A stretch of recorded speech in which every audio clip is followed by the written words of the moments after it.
So last night I watched Dead Men Don't Wear Plaid, and as always, if you enjoy this, hit the follow button. I upload these every day. This is clearly a project lovingly worked on by lots of people that loved and respected the noir genre, but also found comedy in some of its antiquated tropes.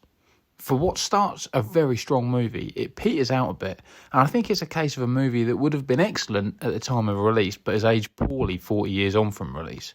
I made the fatal mistake of watching a trailer for this slightly before I watched, and to be honest, that was the thing that made me watch it in the first place. The problem is, all the parts that really made me laugh were in the trailer I'd already seen. What was left was a lot weaker.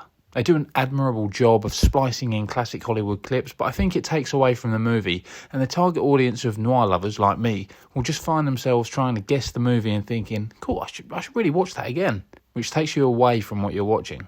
This would also have hugely benefited from modern upscale copies of the old movies, as the scratchy footage grates against the crisp black and white of the 80s footage. That, however, is just not their fault.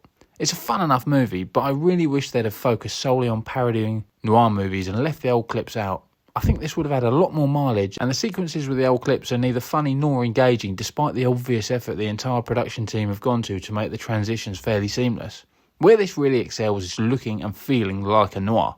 The camera angles, costumes, sets and lighting are all spot on, and that's because it was done by all the people that worked on the originals. In that respect, this is a really beautiful looking movie, and that's the frustrating thing. There is so much potential here, but I think the execution of the screenplay has it falling so far short of what it could have been. I like the movie, and I do think it's funny, but it feels like a huge case of lost potential. I'm going to give it a 3-star.